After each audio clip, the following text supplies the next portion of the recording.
Halo teman-teman, jumpa lagi dengan aku, Linda. Kita lanjut ke bagian 3 ya.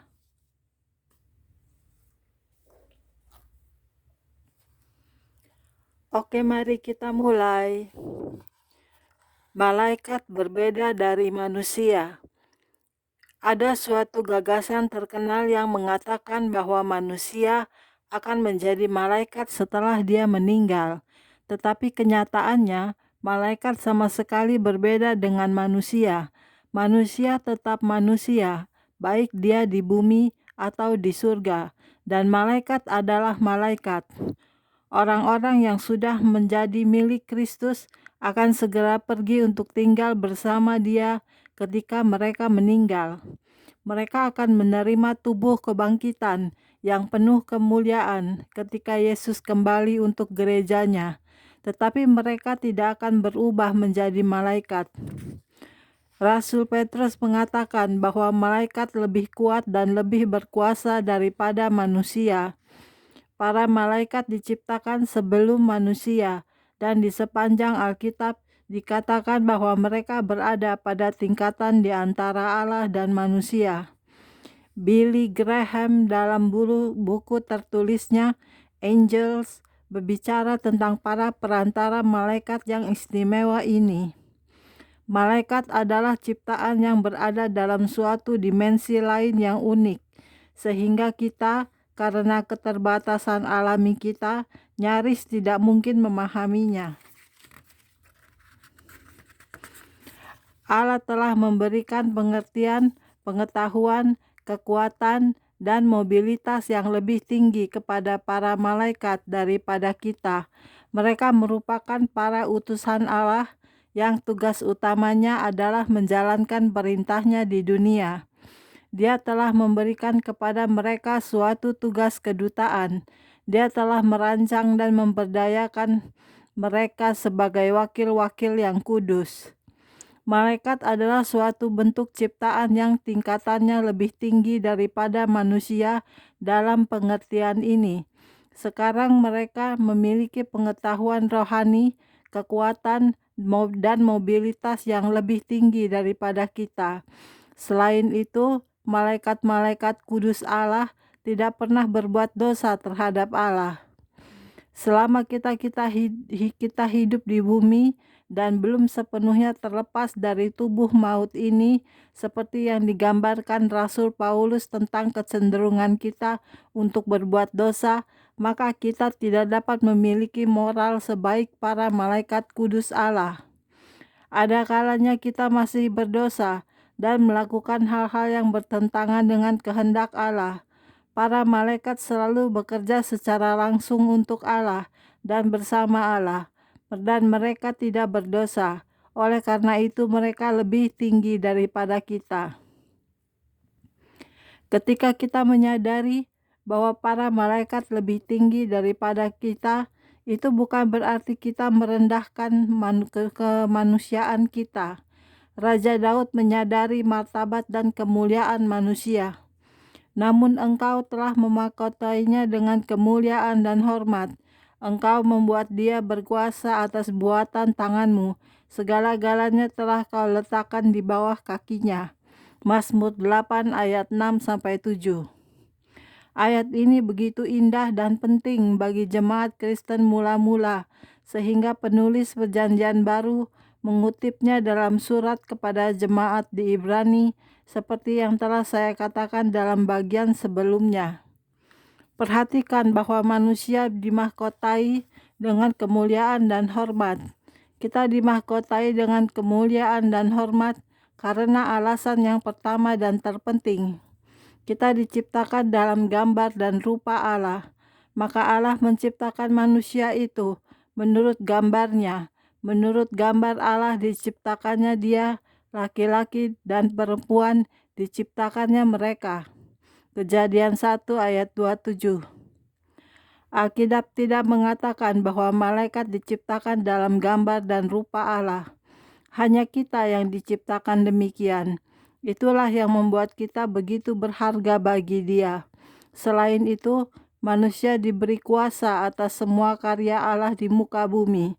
Allah menghormati manusia dengan memberi kepercayaan kepada manusia untuk mengelola dan mengembangkan seluruh dunia. Kita juga sangat penting bagi Allah, sehingga Dia mengirimkan putranya ke dunia untuk mati bagi kita. Dia tidak melakukan itu bagi para malaikat yang jatuh dan memberontak terhadap Dia. Saya akan segera membicarakan lebih jauh lagi tentang hal itu. Ibrani 2 ayat 16 berkata, "Sebab sesungguhnya bukan malaikat-malaikat yang Ia kasihani, tetapi keturunan Abraham yang Ia kasihani." Ketika manusia jatuh, Allah memberikan suatu jalan bagi kita untuk diampuni dan dipulihkan kembali kepadanya. Kita telah ditebus melalui darah Yesus Kristus. Ini memberikan kepada kita suatu posisi yang tinggi dan dimuliakan bersama Allah.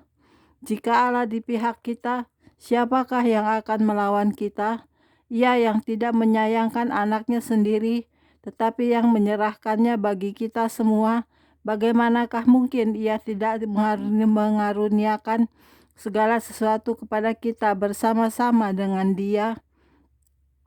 Roma 8 ayat 31-32. Karena Kristus telah menebus kita, maka kita memiliki kebenaran Yesus sendiri. Kristus Yesus oleh Allah telah menjadi hikmat bagi kita.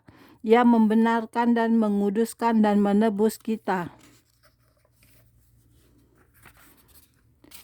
Paulus menulis tentang waktu setelah kedatangan Yesus kembali, di mana orang-orang Kristen akan hidup dalam kemuliaan. Sebab aku yakin bahwa penderitaan zaman sekarang ini tidak dapat dibandingkan dengan kemuliaan yang akan dinyatakan kepada kita yang ditentukannya dari semula. Mereka itu juga dipanggilnya, dan mereka yang dipanggilnya, mereka itu juga dibenarkannya, dan mereka yang dibenarkannya, mereka itu juga dimuliakannya. Roma 8 ayat 18 dan 30. Pada waktu itu kita akan lebih tinggi daripada para malaikat, dan kita bahkan akan menghakimi mereka. Alkitab berkata, "Tidak tahukah kamu bahwa kita orang-orang percaya akan menghakimi malaikat-malaikat?" 1 Korintus 6 ayat 3. Beberapa malaikat Tuhan memberontak terhadap Dia. Kelima, seperti yang sudah saya katakan sebelumnya, banyak orang berpikir bahwa semua malaikat itu baik. Akan tetapi, kita harus menyadari bahwa beberapa dari antara malaikat manusia itu ada yang memberontak terhadap Dia. Dan itulah mengapa suatu hari nanti mereka akan diadili. Pada waktu kesudahannya nanti, mereka akan dihukum untuk selamanya. Jika semua malaikat diciptakan sebagai makhluk yang kudus, seperti Allah yang kudus, maka apa yang terjadi?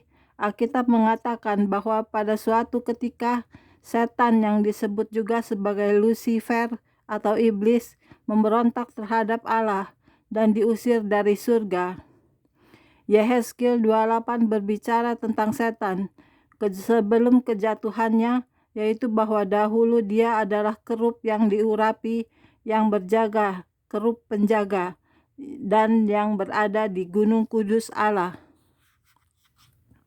Sepertinya setan dahulu berasal dari salah satu kelompok istimewa para malaikat yang dikenal sebagai kerubim, tetapi hatinya dicemari oleh kesombongan. Gambar dari kesempurnaan engkau, penuh hikmat dan maha indah. Engkau di Taman Eden, yaitu taman Allah penuh segala batu permata yang berharga, yaspis merah, krisolit, dan yaspis hijau, permata pirus, krisopras, dan nefrit, lazurit, batu darah, dan malakit. Tempat tatahannya diperbuat dari emas dan disediakan pada hari penciptaanmu. Kuberikan tempatmu dekat kerup yang berjaga di gunung kudus Allah. Engkau berada dan berjalan-jalan di tengah batu-batu yang bercahaya. Engkau tak bercela di dalam tingkah lakumu sejak hari penciptaanmu sampai terdapat kecurangan padamu. Dengan dagangmu yang besar, engkau penuh dengan kekerasan dan engkau berbuat dosa. Maka kubuangkan engkau dari gunung Allah dan kerub yang berjaga membinasakan engkau dari tengah batu-batu yang bercahaya. Engkau sombong karena kecantikanmu, hikmatmu kau musnahkan demi semarakmu. Ke bumi kau kulempar, kepada raja-raja engkau kuserahkan, menjadi tontonan bagi matanya. Dengan banyak kesalahanmu dan kecurangan yang dalam dagangmu, engkau melanggar kekudusan tempat kudusmu. Maka aku menyalakan api dari tengahmu yang akan memakan habis engkau, dan kubiarkan engkau menjadi abu di atas bumi di hadapan semua yang melihatmu. Yehezkiel 28 ayat 12-18.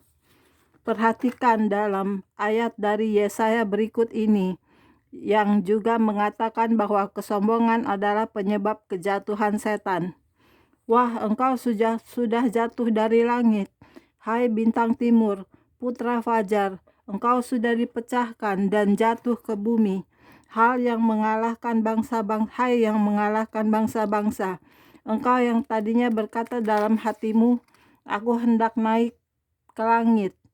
Aku hendak mendirikan tahtaku mengatasi bintang-bintang Allah, dan aku hendak duduk di atas bukit pertemuan, jauh di sebelah utara. Aku hendak naik mengatasi ketinggian awan-awan, hendak menyamai yang maha tinggi. Sebaliknya, ke dalam dunia orang mati engkau diturunkan, ke tempat yang paling dalam di liang kubur. Yesaya 14 ayat 12-15.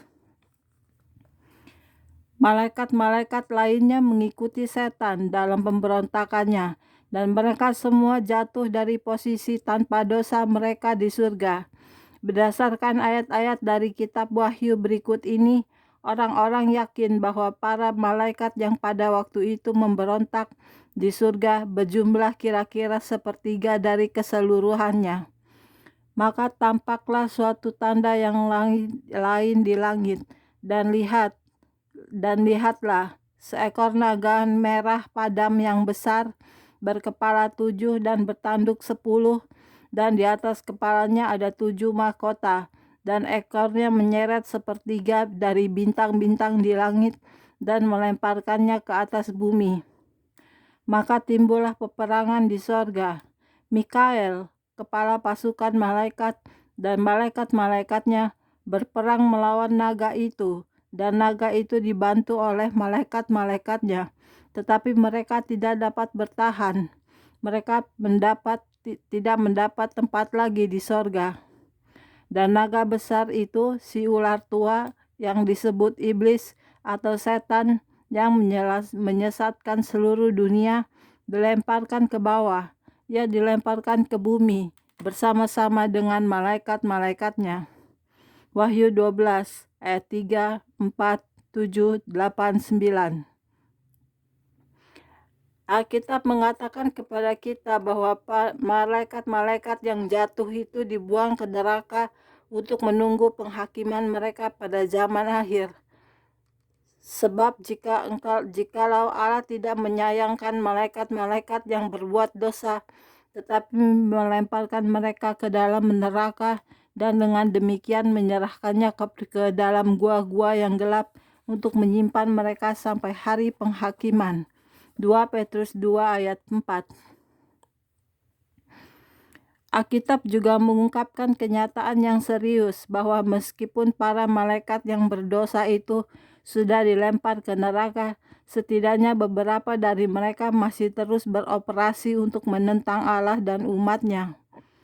Karena perjuangan kita bukanlah melawan darah dan daging, tetapi melawan pemerintah-pemerintah, melawan penguasa-penguasa, melawan penghulu-penghulu dunia yang gelap ini, melawan roh-roh jahat di udara. Efesus 6 ayat 12. Setan adalah pemimpin dari para malaikat yang jatuh, dan Yesus berkata bahwa iblis datang hanya untuk mencuri, membunuh, dan membinasakan. Setan membenci Allah, dan dia membenci umat Allah yang mengasihi dia dengan segenap hati. Semua kejahatan di bumi berasal dari dosa Lucifer. Dalam keinginan menggebunya untuk semakin menyakiti hati Allah dan merebut otoritasnya, setan mencobai ciptaan Allah yang dikasihinya, yaitu manusia, sehingga manusia juga akan memberontak terhadap Allah dan menjadi orang-orang yang tercemar dan jatuh dalam dosa. Manusia memang jatuh dalam dosa, dan Lucifer berpikir bahwa dia sudah menang. Akan tetapi, iblis tidak mengira bahwa Allah mengirim Yesus untuk menebus manusia. Sekarang dia bekerja untuk menahan agar jiwa-jiwa yang terhilang tetap berada dalam kegelapan dengan membutakan mereka terhadap kebenaran Injil yang merupakan pesan keselamatan dan kemerdekaan dari dosa melalui iman dalam Kristus. Ketika setan memberontak, dia meninggikan dirinya sendiri karena dia ingin disembah seperti Allah. Sekarang dia terus berusaha untuk meninggikan diri. Kenyataannya, saya percaya bahwa dia dan para malaikatnya yang sudah jatuh itu berada di balik sebagian besar kegilaan masyarakat terhadap malaikat dalam budaya kita. Alkitab mengatakan bahwa dia menyamar sebagai malaikat terang untuk menipu manusia. Tujuannya adalah untuk membuat kita lebih menyembah dia dan roh-roh jahatnya daripada Allah. Dia tahu bahwa manusia diciptakan sebagai makhluk penyembah. Entah kita menyembah Allah yang sejati dan hidup, atau kita menyembah iblis dan roh-roh jahat pengikutnya. Orang-orang yang tidak mengenal Allah berarti melayani setan, sadar atau tidak sadar. Setan ingin menarik semua orang kepada terangnya yang palsu. Musuh Anda sedang berbaring menunggu saat untuk memperdaya Anda jika dia bisa. Dia ingin mengacaukan pengenalan Allah Anda terhadap kebenaran. Begitu Anda termakan tipu dayanya, pikiran dan hati Anda bagaikan pintu-pintu terbuka, di mana dia dapat melancarkan serangannya terhadap Anda. Itulah sebabnya mengapa penting sekali bagi kita pada zaman ini, di mana ada begitu banyak orang yang menaruh minat pada hal-hal spiritual, untuk belajar mengetahui kapan iblis bekerja dan dapat mengenali perbedaan antara malaikat-malaikat yang baik dan yang jahat.